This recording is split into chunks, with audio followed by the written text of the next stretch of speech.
troubleshoot that, but Yeah. okay, so I'm turning it on. This is the pressure.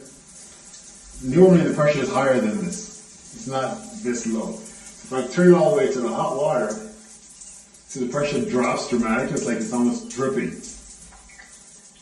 Okay? And we're getting hot water. Well, it's a little warm up eventually, yeah. Well, we're getting hot water. And then when I turn it to the cold water, see the pressure increase? And this is the kind of pressure we expect to get more terms, like in the middle. This is the kind of pressure we expect to get all the time. This is what we're getting before. So, cold water, hot water only. And that's it. So, I think there's something going on inside here. Okay.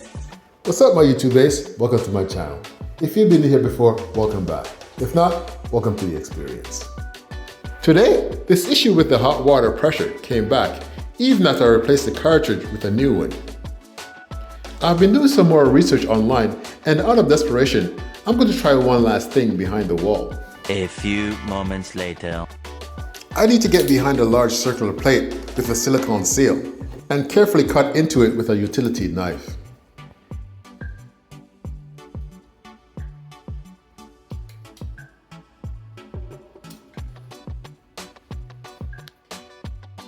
With the silicone seal completely cut, I can pry the plate forward.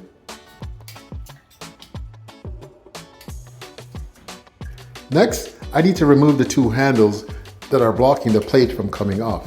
So first thing you'll need is this Allen key that actually comes with the shower. I keep these in my bathroom drawers just in case I need them. I know exactly where to find them. Before I get started, I'm going to cover up the drain hole just in case something drops. First, I'll start by removing the diverter handle. I'm going to start by removing the set screw cap. And then I'm going to insert the Allen key into the set screw and turn it counterclockwise.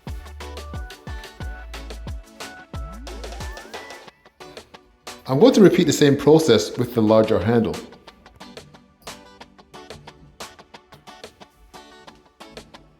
With the handles removed, I can now completely remove the plate.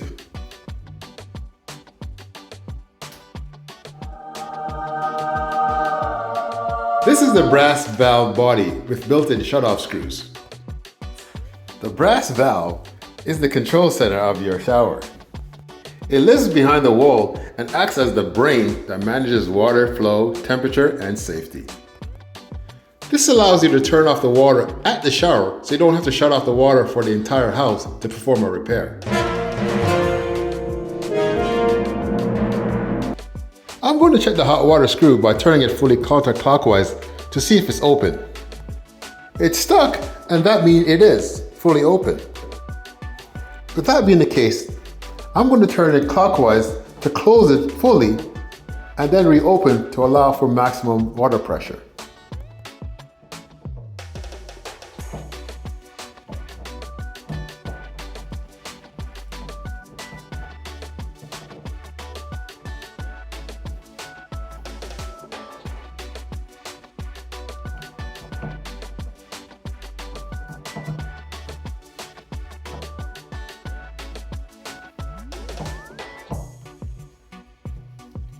I'm going to make sure it's stuck when it gets to the very top. That means the line is fully open.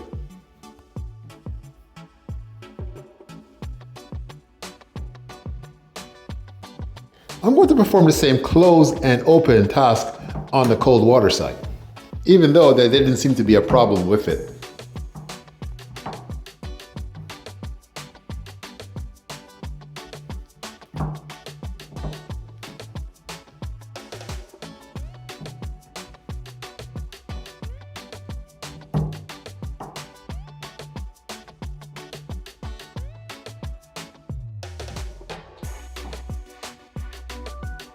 Same drill, I'm going to make sure the screw is stuck at the very top, indicating that the line is fully open.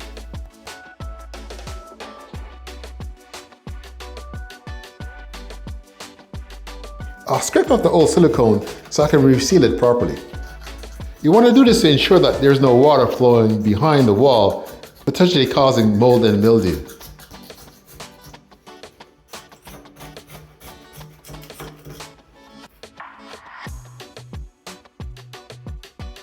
You also want to remove any old silicone from the faceplate.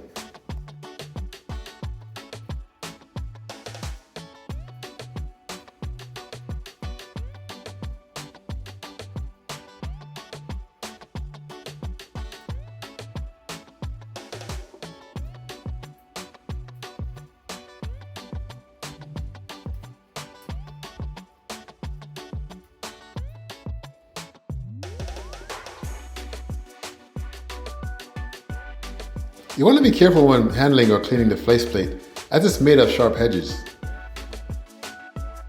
You want to give that a quick cleanup also to remove any debris.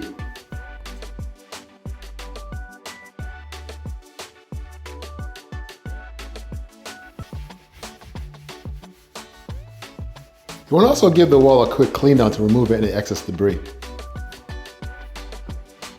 And you also want to inspect to make sure there's no leaks inside the wall.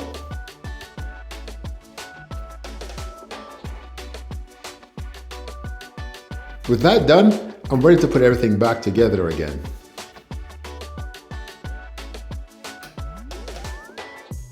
First is the faceplate that goes back in the way it came off.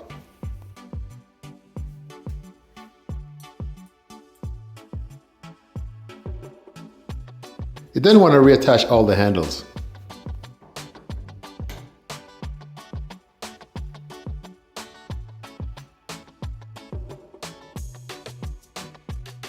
Ensuring that you're turning the screw clockwise to tighten it up against the handle.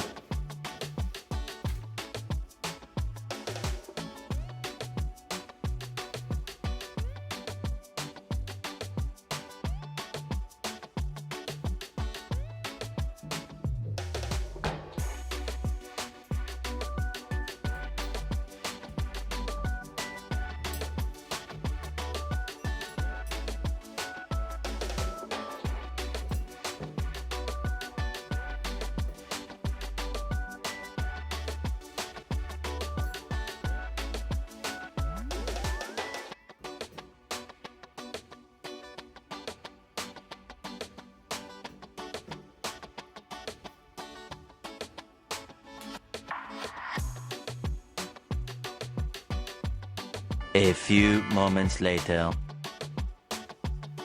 Now I'm ready to test the pressure and see if that made a difference.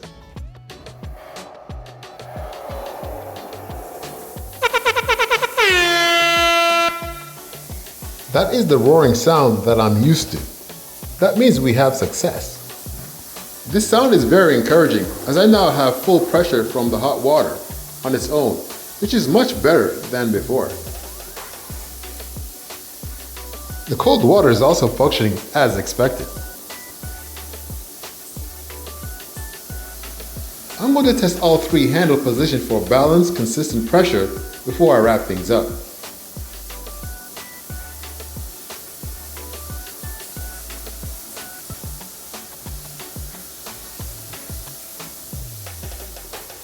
Also, I'm just going to let it run for a bit to ensure that this is not a false alarm and I'm celebrating too early.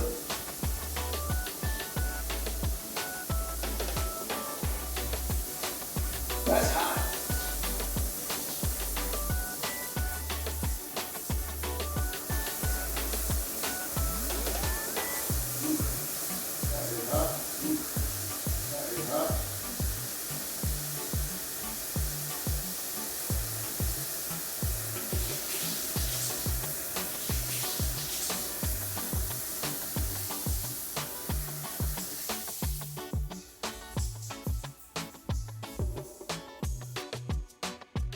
I'm just going to reseal the faceplate with some new silicone.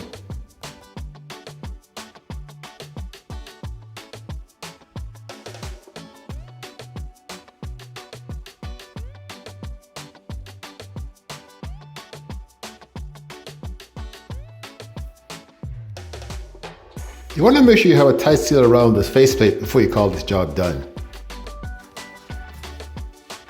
I'll keep an eye on my situation here, as just playing with the screws directly on the brass valve seemed to have solved the problem. Which I will say, 90% of the time will be the solve for a hot water pressure issue or water pressure in general. I must let you know I'm not a plumber, just a curious DIY guy. Hopefully, this will help you save some bucks. If I can do it, you can do it too. If you thought this video was interesting or helpful, help me grow my channel. Give me a thumbs up, smash that subscribe button, hit notification, and I'll see you on our next project.